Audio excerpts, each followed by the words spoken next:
The bank does not care what a man has built with his own two hands. It only cares what is owed. And on a gray October morning in 1891, a banker named Silas Pruitt stood on the frost-hardened dock of a small Maine harbor and told a shipwright that everything he owned now belonged to the Coastal Trust and Savings. $31. That was all the man had left in the world after the auctioneer's gavel fell on his boatyard, his tools, and the little house where his wife had died 3 winters before. $31, and a listing in the county paper for a condemned lighthouse on Widow's Point, sold, as is, for scrap and salvage, for the price of $19. Folks in town called it foolish. They said a blind man could see there was nothing left in that crumbling tower but gulls, rot, and the ghosts of drowned sailors. But sealed behind the old bricks of that lighthouse was something that would not only change one man's fortune, it would return to an entire town what had been quietly stolen from it a generation before. Settle in, and let us tell you the story of Thaddeus Cole. If stories like this one move something in you, we'd be grateful if you'd stay a while and let it unfold. And if you enjoy where it takes you, consider subscribing, so more of these quiet, true-hearted tales can find their way to you. Thaddeus Cole was born in the spring of 1851 in the fishing village of Comfort Harbor, a scattering of clapboard houses and drying racks clinging to the rocky Maine coastline, where the Atlantic did not so much meet the land as argue with it, year after year, wave after wave. His father, Ezra Cole, was a shipwright of the old school, a man who believed that a boat built honestly would outlive the man who built it, and who taught his son from the age of 6 how to read the grain of white oak the way a preacher reads scripture, for what it truly meant, not merely what it appeared to say. Thaddeus grew up with sawdust in his hair and tar under his fingernails, and he learned early that his father's word, once given, was a debt more binding than any note signed at a bank. A man's yard is his church, Ezra used to say, running a calloused thumb along a rib of new-cut cedar. And every board you set true is a kind of prayer. It was not religion exactly, but it was close enough to raise a boy on, and Thaddeus took it into his bones. His mother, Ruth, was the daughter of a lighthouse keeper from up the coast near Pemaquid, and it was from her that Thaddeus inherited a fascination with the great stone towers that stood sentinel along the rocky shoreline, blinking their patient warnings into the dark. She used to tell him, as she mended nets by lamplight, that a lighthouse was the loneliest and most faithful job a person could hold, for the keeper labored every night not for glory or reward, but simply so that some stranger, someone he would never meet, might come home safely to the people who loved him. That's the whole of it, she told her son once, when he was no older than 9. Loving people you'll never even shake hands with. That's what it means to tend a light. Thaddeus did not understand it then, not fully, but the words settled into him the way a keel settles into water, quietly and completely, and they would return to him decades later when he needed them most. He grew into a broad-shouldered, quiet young man, slow to anger and slower to boast, the kind of fellow other men trusted with their money before they trusted him with their opinions, because his opinions were few and his honesty was total. He apprenticed under his father through his teenage years, learning to steam-bend planks over fires built specifically for that purpose, learning to caulk a hull so tight that not even the harshest nor'easter could work water through the seams, learning above all to finish a job even when no one was watching to see if he had. By the time he was 22, in the summer of 1873, Ezra Cole's hands had grown too stiff with rheumatism to hold a chisel steady, and he passed the boatyard to his son with nothing more than a nod and the words, "Keep it honest, Thad." That's the whole inheritance. Thaddeus married 2 years later, a schoolteacher from Portland named Mary Ann Whitfield, a woman with a sharp wit and a soft laugh, who came to Comfort Harbor to teach the fishermen's children their letters and stayed, because she fell in love with a man who smelled of pine tar and spoke to her the way he spoke to his lumber, carefully, and as though she mattered. They had 11 good years together. She could not give him children, a sorrow they carried together rather than apart, and in its place she gave him something else. She taught him to read beyond his father's ledgers, gave him a taste for Dickens and Hawthorne on winter evenings, and helped him keep books for the boatyard with a precision her husband, brilliant with his hands, had never quite managed with numbers. The Cole boatyard prospered modestly through those years, building sturdy fishing sloops and the occasional pleasure yacht for summer people from Boston, and Thaddeus believed, as most honest men do, that steady work and a clean conscience were enough to keep a life safely afloat. He learned, in time, that they were not enough at all. The trouble began, as trouble so often does, with a man who smiled easily and lied even more easily than that. Silas Pruitt arrived in Comfort Harbor in 1883, a banker from Bangor who purchased a controlling interest in the town's only financial institution and rechristened it the Coastal Trust and Savings, promising the fishermen and farmers of the region better rates, modern conveniences, and a partner who understood the hardships of a working man's life. He was, in fact, none of these things. Pruitt was a man who had learned, in the hard cities where he'd cut his teeth, that the surest way to acquire property was not to steal it outright, but to lend a man just enough rope to hang himself with, and then stand by, sorrowful and apologetic, while he did. For years Thaddeus banked with Pruitt without incident, taking small loans each spring to purchase lumber and pay his 2 hired men through the lean months before the summer yacht orders arrived, and paying them back each autumn, as he always had. It was in the winter of 1888 that Mary Ann fell ill with a fever that the local doctor could not name and could not cure, and it was in the frantic, grief-stricken months that followed, first trying every remedy and physician within 100 miles, and then, after she died in February of 1889, trying to simply keep breathing himself, that Thaddeus fell behind. He borrowed to pay the doctors. He borrowed to bury his wife properly, in a plot with a granite stone instead of a wooden marker, because he could not bear for her resting place to look as poor as he now felt. And Silas Pruitt, smiling his easy smile, extended him note after note, each one carrying a clause that Thaddeus, grief-fogged and trusting a man he had banked with for 5 years, did not read as closely as his father would have taught him to. By the autumn of 1891, the boatyard that Ezra Cole had built and Thaddeus had kept honest for 18 years was worth, on paper, less than what was owed against it. Pruitt called the notes due all at once, a legal maneuver buried in fine print that Thaddeus had signed without truly understanding, and when Thaddeus could not produce the full sum in the 30 days demanded, the bank foreclosed.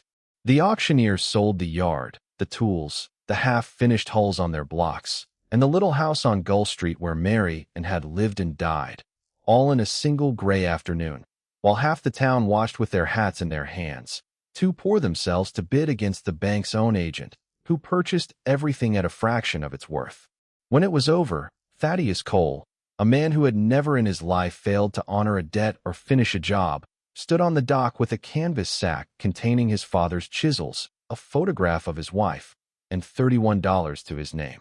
It was Silas Pruitt himself, standing there with the satisfaction of a man who has gotten exactly what he wanted while appearing to regret it deeply, who mentioned, almost as an afterthought, almost kindly, that the county was auctioning off the old lighthouse out on Widow's Point the following week. Decommissioned 11 years earlier when the new steel-framed light went up at Harmon's Reef, the stone tower had stood empty and untended ever since, its lamp room stripped of its lens, its keeper's cottage collapsing into its own foundation, its walls streaked black with salt, damp, and neglect. Might as well see if there's any lumber worth stripping out of it, Pruitt said, not unkindly, in the voice of a man offering a beggar a coin. $19 starting bid. No one else will want it. Thaddeus said nothing, but something in him, perhaps his mother's voice, perhaps simple stubbornness, perhaps the particular madness that grief sometimes plants in a man who has nothing left to lose, took root at those words. The auction for Widow's Point Light was held 8 days later on the courthouse steps in the county seat, and exactly as Pruitt had predicted, not a single other soul stepped forward to bid. The county clerk, a tired man eager to be rid of a liability that cost more in insurance than it could ever earn, accepted Thaddeus's $19 with visible relief and handed over a deed to 62 feet of granite tower, a collapsing cottage, and 2 acres of wind-scoured point that jutted out into the cold Atlantic like a clenched fist. $12 remained in Thaddeus's pocket as he walked the 6 miles back to Comfort Harbor, and he told himself, without much conviction, that at least he had a roof, even a broken one, and a place to lay his father's chisels while he decided what a man does next when everything he built has been taken from him. He moved into the lighthouse that same week, sleeping the first few nights in the lower chamber, where the old keeper's stove still stood, rusted but serviceable, and patching the worst of the roof's gaps with canvas scraps and pitch he begged from a sympathetic net mender down at the harbor. It was hard, cold, humbling work, made harder by the fact that half of Comfort Harbor now regarded him with the particular pity reserved for a man who has fallen from respectability, and the other half, perhaps sensing something of Pruitt's hand in his ruin, simply looked away rather than meet his eyes. Thaddeus did not blame them. A poor man's poverty makes other poor men afraid, and fear is a kind of cowardice that does not always deserve condemnation, only understanding. It was on his fourth night in the tower, working by lamplight to clear rotted timber from the lower storeroom, so he might sell it for kindling, that he first noticed the wall was wrong. He had spent his whole life reading the grain of wood and the set of stone the way other men read faces, and something about the storeroom's eastern wall struck him as false the moment his lamp swept across it. A section of brick, perhaps 4 feet by 3, laid in a slightly different pattern than the granite blocks surrounding it, the mortar between the bricks fresher, or at least less weathered, than anywhere else in that 80-year-old tower. The rest of the storeroom's stonework bore the honest scars of 8 decades against the Atlantic, salt bloom feathering pale across the granite. Mortar crumbled soft as sugar in places where storms had driven rain sideways through the seams for generations. But this one patch of brick looked almost tended, almost cared for, as though someone long ago had wanted it to be noticed by exactly the kind of person who noticed such things. He told himself it was likely nothing, a repair made after some long-ago storm damage, and he nearly left it alone. But Thaddeus Cole had spent his whole life unable to leave a flaw unexamined, and so, more out of habit than expectation, he took up his father's old mortar chisel and began, gently, to work at the seams. It took him the better part of 2 hours, chipping carefully so as not to bring the wall down on himself, before the first brick came loose in his hand, and behind it he found not solid stone, as he'd expected, but a hollow space. A cavity built deliberately into the wall itself, roughly the size of a sea chest, and inside it, wrapped in oilcloth gone stiff and yellow with age, a bundle of papers and a small iron strongbox with a rusted lock that gave way easily beneath his chisel's edge. His hands, he would say later, shook harder pulling that bundle free than they ever had steering a boat through a genuine Atlantic gale, because some part of him already understood, in the way a man understands weather before it arrives, that he had found something that was never meant to be found by anyone at all. The oilcloth bundle held a keeper's journal, its pages brittle and foxed with damp, belonging to a man named Josiah Hart, who had tended Widow's Point Light from 1841 until his death in 1867. Thaddeus read by lamplight until his eyes ached, and what he found in those pages was not the simple weather notations and ship sightings he'd expected of a lighthouse log, but something far stranger, an account, written in the careful, guarded hand of a man who clearly feared discovery, of how Josiah Hart had come to serve, in the final years of his life, as something between a banker and a confessor for the fishing families of Comfort Harbor. The journal explained that in the years before a proper bank existed in the town, it had been Josiah's practice, quiet, unofficial, and trusted absolutely by the community, to hold the savings and land deeds of a dozen or more local families in the strongbox behind that very wall, keeping their gold and their paper safe from shipwreck, fire, and the general uncertainty of frontier life, at a time when the nearest legitimate bank was 2 days' ride away and trusted by no one who had ever dealt with a city man. Fishing families, Josiah wrote, in those years did not trust paper money or distant institutions. They trusted a lighthouse keeper who tended a flame every night for their sake and asked nothing in return but the honor of being trusted. He had kept careful records of every deposit, names, dates, sums, and the corresponding deeds to land that families had entrusted to his keeping rather than risk losing to fire or flood in their own homes. But it was the strongbox itself that made Thaddeus's breath catch in his throat. Inside, still gleaming faintly despite decades in the dark, were gold coins totaling some $400, a considerable sum for that era. though far from a fortune, and more importantly, a stack of original land deeds and mining claim papers belonging to 11 Comfort Harbor families, along with a final letter, dated just weeks before Josiah Hart's death, explaining that he had fallen too ill to properly return these holdings to their owners and intended, as soon as he recovered, strength enough to travel into town, to see every deed and every dollar restored to the family it belonged to. He never recovered. Josiah Hart died alone in his lighthouse in the winter of 1867, and whatever family he had was scattered or gone, and the strongbox behind the false wall, along with the fortunes and futures of 11 Comfort Harbor families, was simply forgotten, sealed inside a wall that no one but a desperate, curious shipwright would ever think to open again. Thaddeus sat with that journal in his lap until the lamp burned low and dawn began to gray the window, turning the discovery over in his mind the way he once turned a hull plank, searching for its true shape. His first thought, God forgive him, was relief. $400 was more money than he had held in his hand in over a year, enough to rebuild something, anywhere, and start again. But his second thought, arriving close on the heels of the first and settling deeper, was of his mother's voice reading Nets by lamplight, loving people you'll never even shake hands with. These deeds were not his. This gold was not his. It belonged, by every measure of honesty his father had ever taught him, to families who might not even know their grandfather's land claims had vanished into the keeping of a dead man's secret wall. The following morning, walking the deeds and journal down into Comfort Harbor tucked inside his father's old canvas sack, Thaddeus began the work of matching names in Josiah Hart's careful hand to families still living in the town. Some were easy. The Beaumonts still fished from the same wharf their grandfather had. The Delacroix family still ran the general store, but others required careful searching, letters written to relatives in Bangor and Portland, and long afternoons spent in the county records office comparing old deed numbers to current ones. It was slow, patient work, exactly the kind of work Thaddeus Cole had always been suited to, and it gave him, for the first time since Marion's death, a sense of purpose that did not feel like mere survival.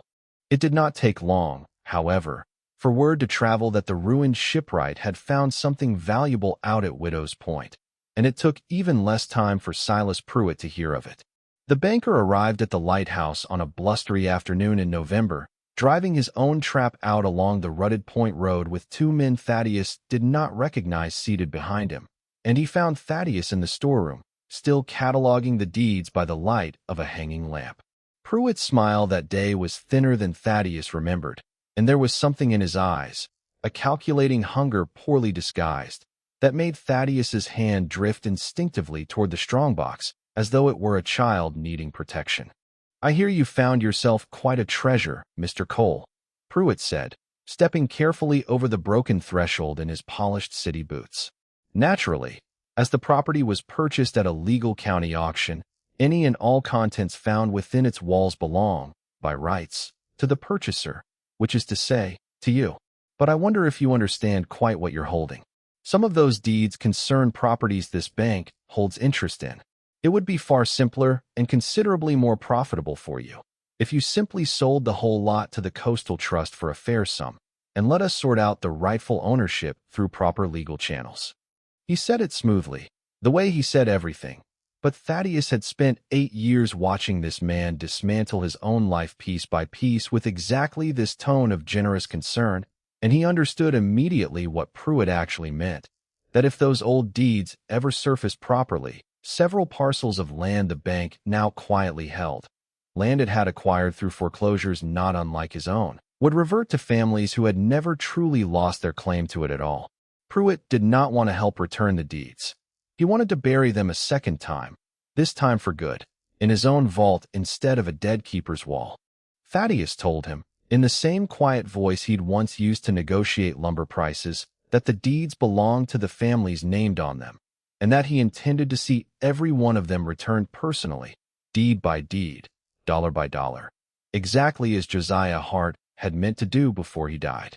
Pruitt's smile did not waver, but something behind it hardened, and he warned, almost gently, that a man in Thaddeus's position, penniless, already indebted to the bank on record, with no legal counsel and no standing in town, might find it difficult to make such claims stick against an institution with lawyers in Bangor and friends on the county bench. It was not quite a threat. It was worse than a threat, because it was true, and both men knew it. What Pruitt did not know, and what Thaddeus did not yet fully understand himself, was that Josiah Hart's journal contained more than a simple list of deposits.